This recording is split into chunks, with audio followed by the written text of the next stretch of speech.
අයිබෝවන් Cakenshapes YouTube channel එකට ගොඩාක් ආදරෙන් ඔයාලව පිළිගන්නවා. අද මම ඔයාලට කියලා දෙන්න හදන්නේ boss baby theme එකට ඩෙකොරේට් කරගත්ත මේ කේක් එක කොහොමද ඩෙකොරේට් කරගන්නේ කියලා. ඉතින් කිලෝ එකමාර කේක් එකක් තමයි මේ තියෙන්නේ.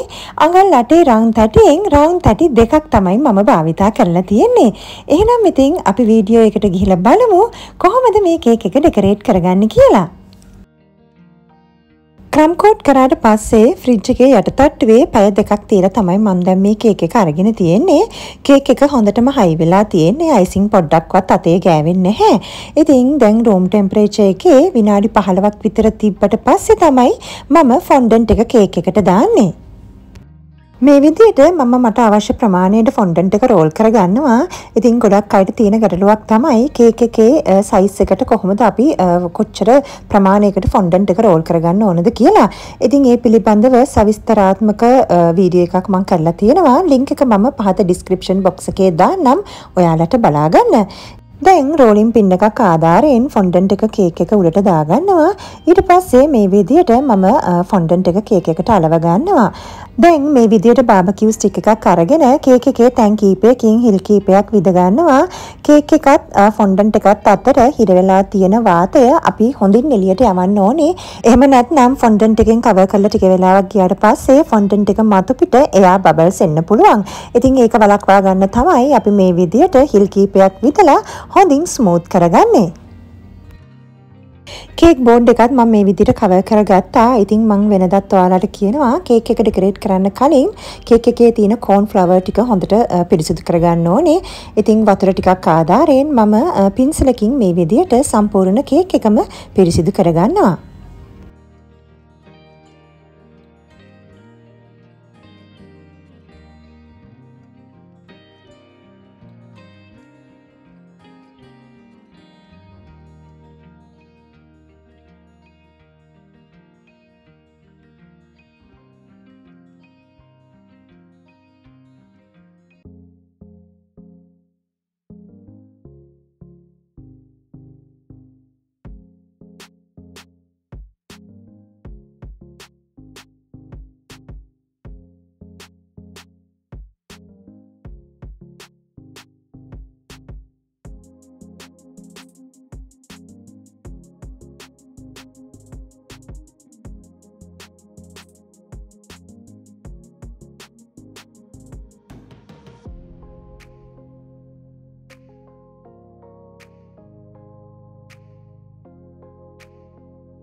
මේ තියෙන්නේ normal color printouts දෙකක්.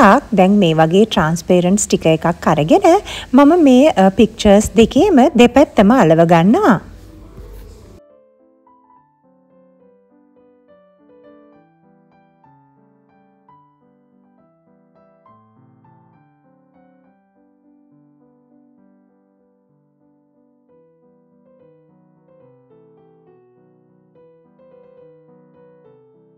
මේ ෆොන්ඩන්ට් කෑල්ලට මම හොඳට ටයිලෝ සෙට් කරලා තියෙන්නේ. දැන් මේ විදිහට පික්චර් එක තියාගෙන මම ඒක වටේ කපලා ෆොන්ඩන්ට් එකට පික්චර් එක අලව ගන්නවා.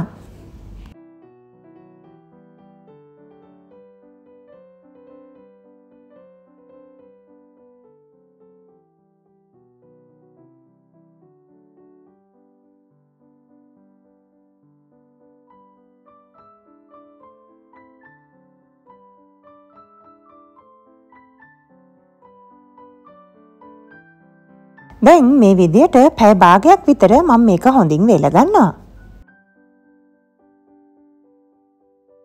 මේ තියෙන්නේ එඩිබල් ගෝල්ඩ් ඩස්ට් එක. දැන් මේකෙන් ටිකක් මම භාජනයකට දාගන්නවා. අපි මේක මික්ස් කරන්න ඕනේ ක්ලියර් එසන්ස් එකක් එක්ක. ඉතින් ඕනම ක්ලියර් එසන්ස් එකක් ඔයාලට මේ සඳහා භාවිතා කරන්න පුළුවන්. අද මම භාවිතා කරන්නේ ලෙමන් එසන්ස් එක. රෝස් එසන්ස් උනත් ඔයාලට භාවිතා කරන්න පුළුවන්. හැබැයි ක්ලියර් වෙන්න ඕනේ. ඉතින් මේ විදිහට මම ටිකක් දාලා හොඳින් මික්ස් කරගෙන ගෝල්ඩ් කලර් එක අවශ්‍ය තැන් පාට කරගන්නවා. ලික්විඩ් එක වැඩියෙන් එකතු කරන්න එපා. ගොඩාක් අඩුවෙන් තමයි එකතු කරන්න ඕනේ. ලික්විඩ් එක වැඩියෙන් එකතු වුණොත් ඔයාලට ගෝල්ඩ් ඩස්ට් එක ගොඩාක් දිය ගතියට වගේ තමයි එන්නේ. ඒක නිසා බිඳුව වගේ තමයි අපි එකතු කරන්න ඕනේ. ඔයාලට පේනවනේ කලර් එක කොච්චර ලස්සනට තද පාටට පේනවද කියලා. ඉතින් ඒක නිසා තමයි මම කිව්වේ ලික්විඩ් එකතු කරනකොට ගොඩාක් අඩුවෙන් එකතු කරන්න කියලා.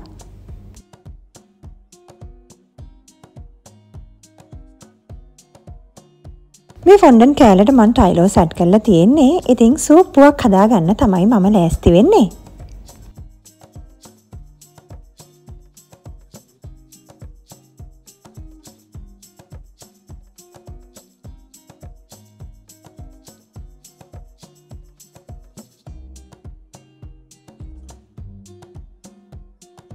දැන් මේක මම විනාඩි 15ක් විතර හොඳින් වේල ගන්නවා.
ඔන්න ඉතින් මේ විදිහට තමයි බොස් බේබි තීම් එකට මම කේක් එක ඩෙකරේට් කරලා ඉවර කරගත්තේ.